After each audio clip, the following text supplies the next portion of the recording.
안녕하세요. 종교인문학 백구강입니다. 최정 교수고요. 지난 강의 때도 말씀드린 대로 이 강의가 욥의 고난, 인간의 고난에 관한 거기 때문에 106강부터 계속 이어지는 거예요. 오늘은 지난주 크리스찬의 고난에 관한 거 이어서 제목을 사라의 웃음, 이렇게. 사라는 누군지 아시죠? 잘 봐봤습니다. 우리 웃음의 종류와 성격이 있죠.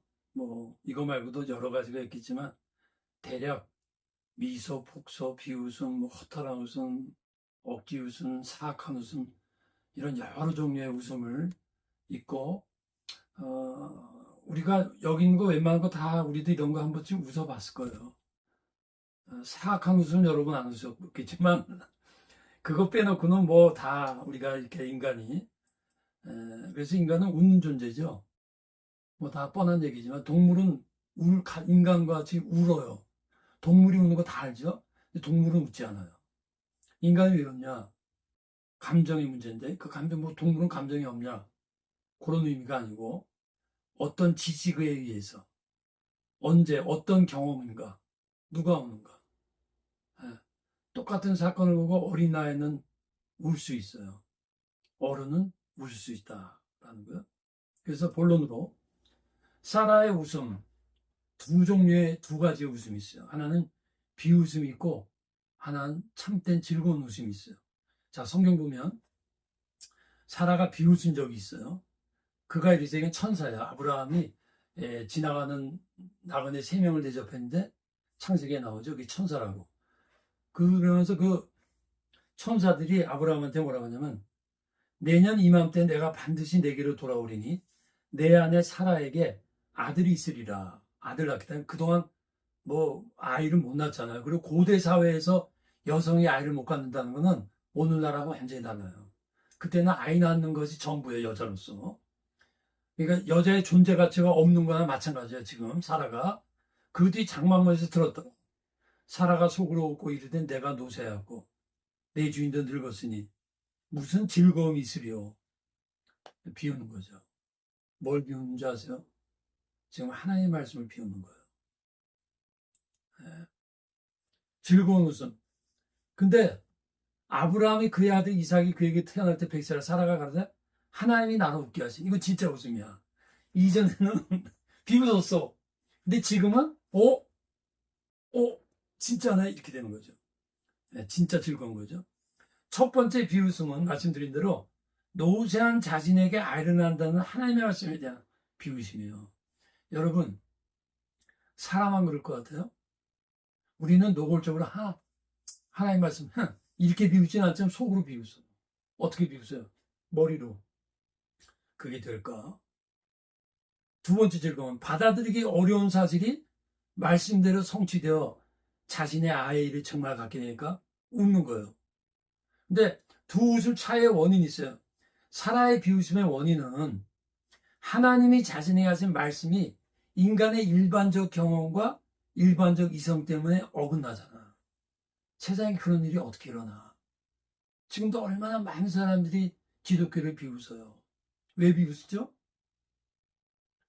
여러분, 오히려 불교는 그렇게 비웃지 않아요. 왜냐면 불교는 철학이거든. 일리가 있거든. 근데 뭐 기독교는 뭐 예수님이 부활하셨다. 동정야에서 나섰다. 이게 다 말도 안 되는 소리 하지 마. 무리로 걸어가셨다. 이게 다 같은 맥락이거든요. 그 차이의 원인이 뭐냐? 사라의 즐거운 웃음의 원인은 불응한 일이 실현됐죠. 하나님의 의지가 자신의 의지와 인간적인 불가능을 능가하고 노년의 아이를 낳고, 그 다음에 여기서 뭐가 또 기쁠까요? 말씀이 진리라는 것을 경험한 거예요. 두 가지예요. 아이가 태어나니까 되게 기쁘게. 지금 또 하나는, 나는 불완항했는데 하나님의 말씀이 진리네. 하나님 정말 살아계시네. 이 웃음을 갖는다라는 거예요. 두 웃음의 특징이 있어요. 조금 전에 말했지만 사라의 불신앙에 대한 비웃음이 있어요. 말씀을 비우는 거고. 또 하나는 불신앙에도 불구하고 하나님의 신실함과 은혜를 베푸신 은혜에 대한 즐거움이에요. 여러분 사랑 같은 거 어떡하죠? 안 믿으면. 그래? 너 두고 봐라. 그리고 그때 어떡하죠? 거 봐. 너 내 말 안 믿었지? 안 믿었기 때문에 너한테는 없는 거야. 이게 인간이죠. 하나님은 너 나 비웃었지? 너가 비웃어도 나는 약속했기 때문에 은혜로 너에게 베푸는 거야. 그러니까 이게 이런 이 복합적인 웃음인 거예요. 그 속에는 죄책감이 포함된 웃음인 거예요. 하나님 앞에 죄송함이 포함된 웃음인 거예요. 이게 하나님이 주시는 웃음이거든. 근데 어떤 웃음이죠? 이게 또 하나 알아야 돼. 그게 뭐예요? 하나님이 나를 웃게 하시니 세상의 그 무세한 웃음이 아니에요. 여러분, 하나님을 모르면 세상에서 웃기를 원해요. 그래서 세상에서 인기 있는 게 코미디언 아닙니까? 개그맨. 또 개그맨도 필요하지. 오직 하나님에 의한 웃음이에요. 그게 뭐예요? 초월적 인과일의 웃음이에요. 초월적 인과일의 고난이 있듯이 초월적 인과일의 웃음이 있다고. 여러분 이걸 아셔야 돼. 그렇기 때문에 이건 뭐예요? 초월적 웃음이야. 하나님이 주신 거니까. 욥은 초월적 고난이야. 근데 나중에 나오면 욥도 초월적 웃음이 옵니다. 자, 사라의 오랜 불임의 과정에서 주어진 웃음이에요. 여러분, 오늘날도 마찬가지죠? 계속해서 아이 갖기를 원했는데 안 되다가 10년, 15년 만에 기도해서 뭐 받았다 뭐 이런 분들이 있는데 그런 분들이 아이를 갖는 것과 그냥 뭐 결혼해서 뭐 아이 낳는 거 정상 아니야? 물론 그렇게 해서 가는 사람들도 기쁘지만 웃음이 차원이 다르지. 이게 뭐예요? 고난에서 오는 웃음이고 또 하나는 하나님 그냥 단순한 고난의 결과로 오는 거면 세상 사람도 불임하다 나신데 이거는 고난 속에 있는데 그 고난도 하나님이 주신 고난이야. 그것도 사라가 죄가 있어서 불임된 게 아니고 하나님의 은혜를 알기 위해서 초월적 고난이었어. 그리고 다시 초월적 웃음을 주잖아요. 그렇기 때문에 그거는 고난의 과정이 없으면 할 수 없는 웃음이에요. 우리에게 이런 웃음이 있어야 돼요, 여러분. 이런 웃음이 있어야 된다는 거지. 그게 뭐예요? 신앙인의 삶에서만 주어지는 웃음이야. 신앙인으로서 하는 십자가의 고난 속에서 얻어지는 웃음이에요. 이 진짜 웃음이거든. 근데 신앙인이 이런 상황에서 고난 가운데 웃으면 세상 사람들이 보고 놀라는 거예요. 그게 누구예요? 스데반. 스데반이 죽을 때 돌에 맞아 죽는데 얼굴이 천사 얼굴 같으니까 이거는 초월적 웃음이지. 이게 어떻게 불가능한 웃음이에요? 그거는. 네. 바알과 신라도 웃었죠. 바알과 신라가 귀신들이 이제 쫓아내고 막 그러니까 그 동네에서 난리가 난 거예요. 점치는 여자들이. 일제 일어나 고발하는 상관들이 옷을 찢어벗기고 매로 치라요. 그들 깊은 옥에 가두고 그 발을 착고에 든든히 채웠더니 바알과 신라 기도 하나님을 찬송하며 이러고 울면서 찬송해요? 웃는 거지. 이게 뭐예요? 초월적 평안이에요. 몸은 찢겼지만 몸은 아프지만 그 심령 속에 이 세상 사람들이 알 수 없는 깊은 초월적 하나님이 성령에 의해 주시는 평강과 웃음이 있다. 그 다음에 욥의 웃음이 있어요. 욥의 웃음 이거예요. 내가 죽게 되어 귀로만 듣게 했더니 이제는 눈으로 주를 뵙니다. 자, 욥의 고난인 목적은 바로 여기 있었던 거예요. 하나님이 메소키즘 같은 이상한 사람이 아니고 이상한 분이라서 욥 한번 시험해보고 욥 고난당한 거 보고 너 믿음이 그게 아니에요. 물론 사탄한테 그렇게 허락을 했지만 자 말씀 계속 무리하지만 욥의 고난의 원인도 인간적인 데서 온 게 아니에요. 욥의 웃음도 하나님으로부터 온 거예요. 귀로만 들었더니 눈으로 뵌다. 이게 무슨 말이에요? 고난을 통한 궁극적 목적이 바로 여기 있어요, 여러분. 우리가 크리스찬이라고 해서 다 똑같은 게 아니에요. 욥도 신앙인이었잖아요. 욥이 신앙이 좋았어요. 좋았기 때문에 동방의 의인이라고 그랬잖아요. 근데 그 동방의 의인이 뭐라 그래요? 눈으로 주를 뵙다가 이제는, 아니, 귀로만 듣다가 눈으로 뵌다는 게 신앙의 비약이 일어난 거잖아요. 근데 그 히브리어로 뵙니다라는 것이 라라는 단어예요.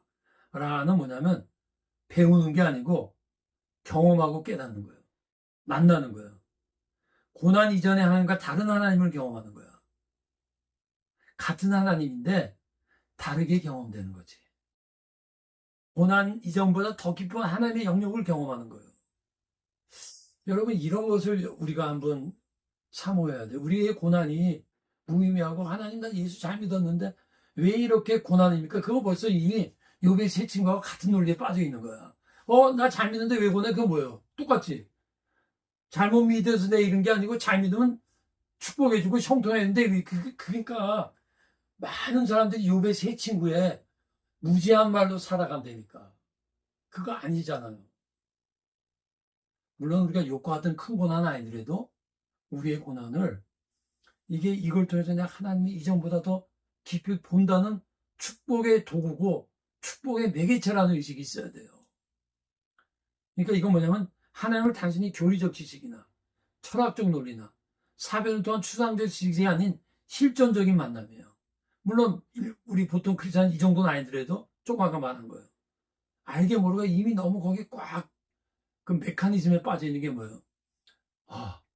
내가 잘 믿었고 새벽 기도 받고 12조 꼭 냈고 주일 성수했어. 그래서 잘 될 거야. 근데 이렇게 했는데 왜 안 되지? 그 논리 구조에서 지금 빠져 있는 거예요.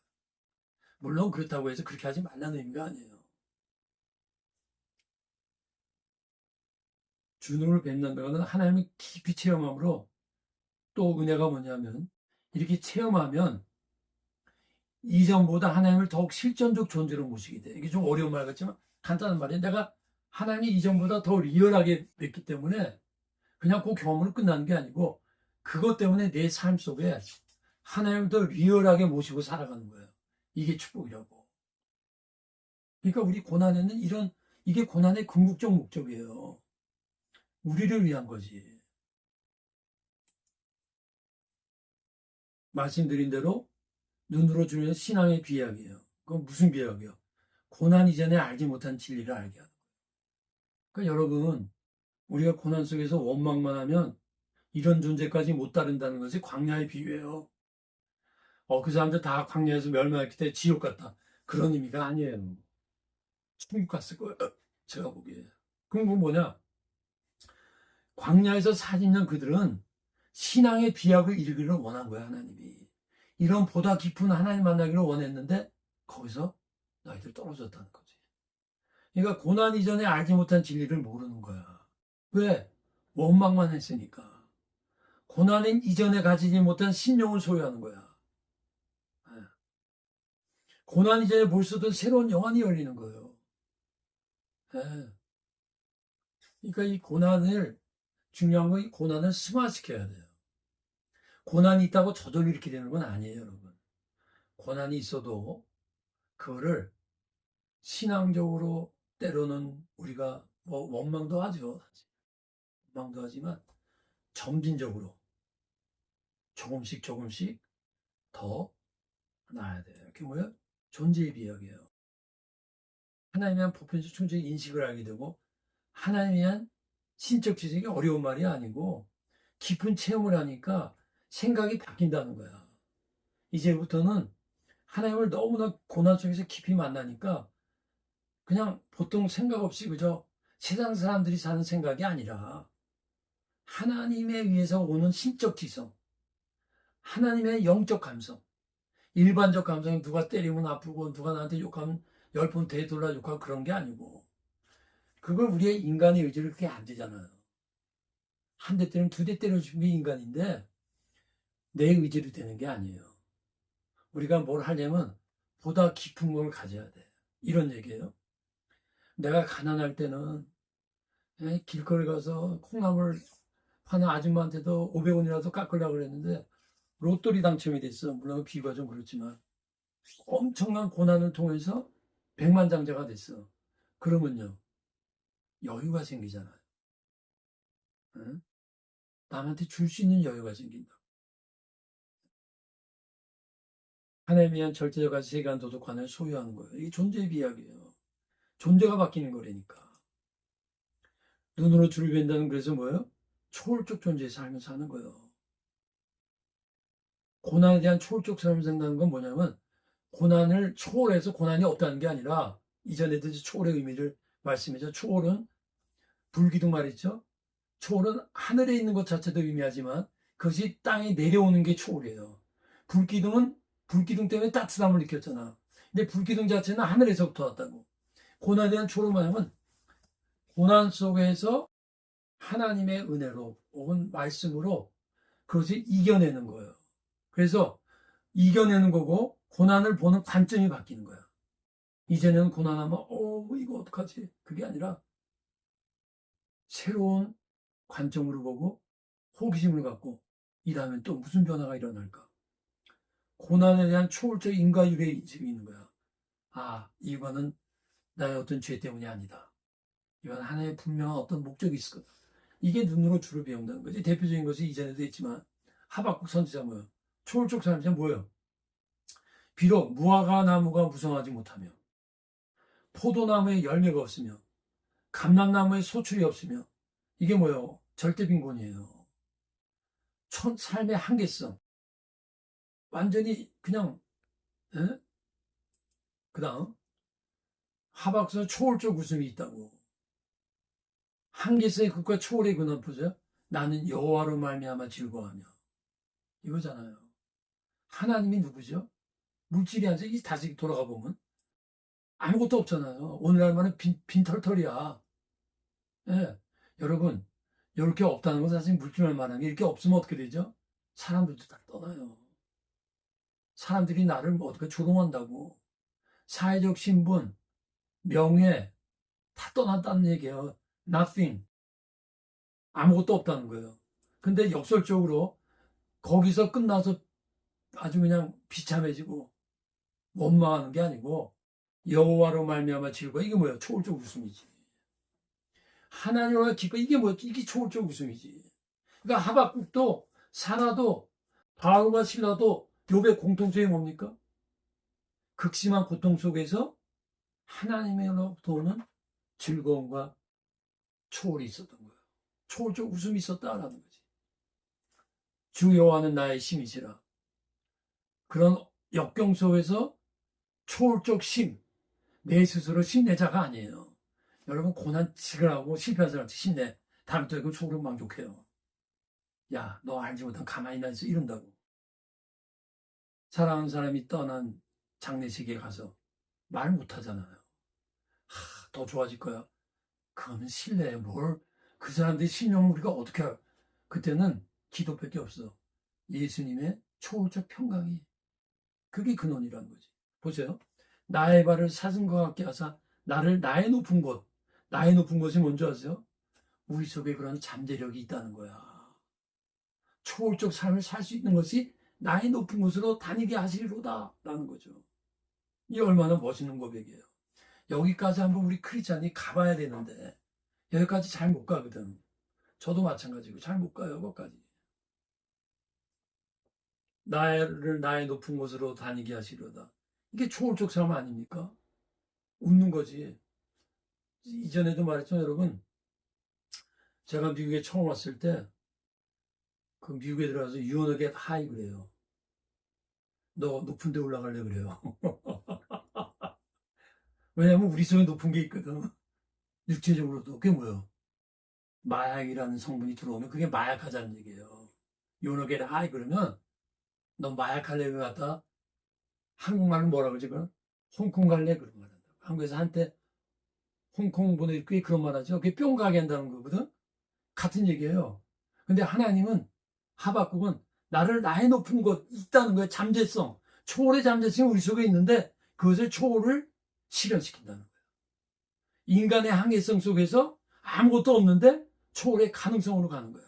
신앙의 일반적인 삶, 화나고 어려운 일 있으면 원망하는 게서 신앙의 초월성을 그 가운데서 오히려 기뻐한다 라는 것을 말합니다. 그래서 상대적인 무 소유에서 절대자 하나님을 소유하고 이러쿵저러쿵 왔다 갔다 하다가 하나님만 의지하는 거예요.